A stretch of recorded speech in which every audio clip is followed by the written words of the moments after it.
அனைவருக்கும் வணக்கம் ஃப்ரெண்ட்ஸ். இன்றைக்கி புதினா இட்லி புதினா சட்னி அரைச்சிருக்கேன்.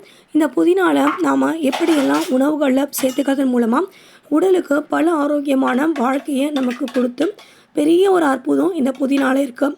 இந்த புதினாவில் நீங்கள் சமைக்கிறதுக்கு முன்னாடியே கூட அந்த இலைகளை இரவு முழுக்க நீங்கள் ஊற வச்சு காலையில் எழுந்து அந்த தண்ணியோடு நீங்கள் அந்த இலைகளை மென்றும் நீங்கள் சாப்பிடும்போது நிச்சயமாக அந்த புதினாவில் இருக்க அந்த சத்துக்கள் உங்களுடைய உடலுக்கு முழு ஆரோக்கியத்தை கொடுக்குது.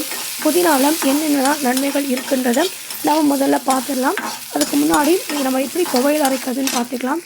கொஞ்சமாக நம்ம எண்ணெய் விட்டு அதில் 2 காஞ்ச மிளகாய் கொஞ்சம் உளுத்தம் பருப்பு போட்டு நல்லா வதக்கி எடுத்துக்கோங்க.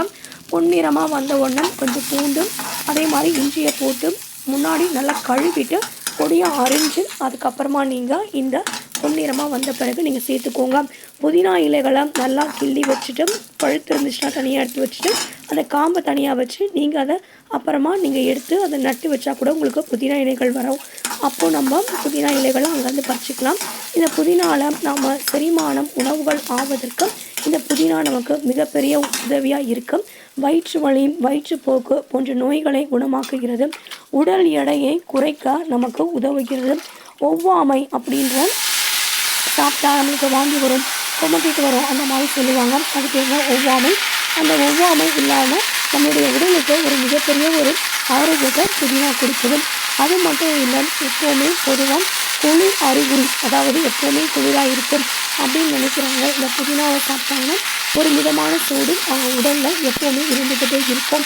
இப்போது அந்த பொன்னிறமாக வந்துட்ட பிறகு நாம் புதினாவை போட்டு நல்லா வதக்கி எடுக்கணும். புதினாவை ஒரு 4-5 தடவை நல்லா அலசி வேறு பாத்திரத்துக்கு நீங்கள் மாற்றணும். புளியை பாருங்கள், நான் அலசிட்டு அதுக்கப்புறமா நான் புளியை அது கூட சேர்த்து வதக்கி நானும் நல்லா ஆற வச்சு அதுக்கப்புறமா நான் அரைக்க போகிறேன்.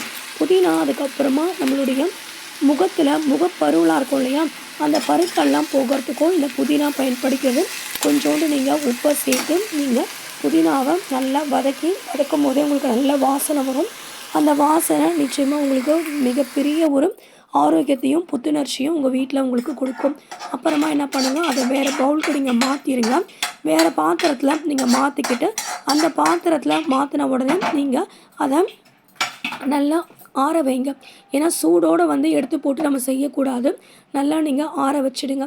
ஆற வச்சு அதுக்கப்புறமா நீங்கள் மிக்சியில் போட்டு நீங்கள் அரைச்சிங்கன்னா உங்களுக்கு அது பர்ஃபெக்டாக வந்துடும். இப்போது நீங்கள் அந்த கடாய் சூடாக இருக்கு இல்லையா, தண்ணியெல்லாம் நல்லா இருத்துட்டு அந்த கடாயிலேயே 2 சொட்டு எண்ணெய் விட்டு கடுகு கொஞ்சோண்டு பெருங்காயத்தூளை போட்டு நல்லா தாளிச்சிடுங்க. தாளித்து விட்டிங்கன்னா உங்களுக்கு ஒரு வேலை முடிஞ்சிடும்.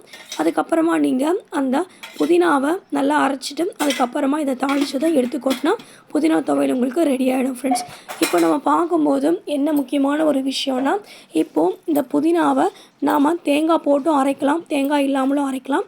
எங்கள் வீட்டில் வயசானவங்க இருக்கிறாங்க, தேங்காய் வேண்டாம் கொழுப்பு சத்து முடியல அப்படின்னாங்க, அதனால் நான் தேங்காய் போடல.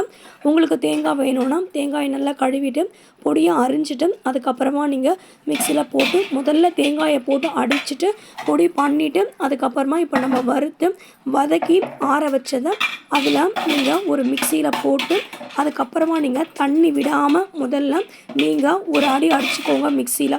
அதுக்கு பிறகு நீங்கள் மிக்சியில் அடித்து எடுத்துகிட்டு வந்துட்ட பிறகு உங்களுக்கு தண்ணி விடாமல் நீங்கள் அடிச்சிட்ட பிறகு அதுக்கு சுற்றி ஒரு ஸ்பூனில் கலரி விட்டுருங்க.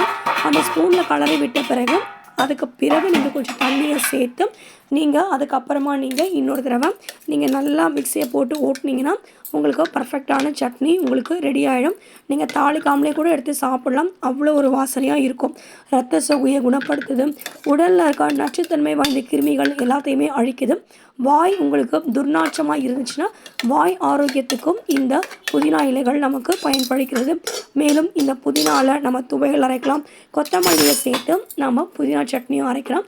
இந்த மாதிரியான பயனுள்ள நம்மளுடைய யூடியூப் சேனலில் நாம் எல்லாருக்குமே பயனுள்ள ஆரோக்கியமான உணவுகளை நாம் போட்டுட்டு வந்துட்டுருக்கோம் வீடியோவாக. எல்லாருமே பாருங்கள், சப்போர்ட் பண்ணுங்கள். நீங்கள் கமெண்ட் எழுதி அனுப்புங்க அடுத்தடுத்து என்னென்ன செய்யலான்னு. Thank you friends. காய்கறி அலசின தண்ணி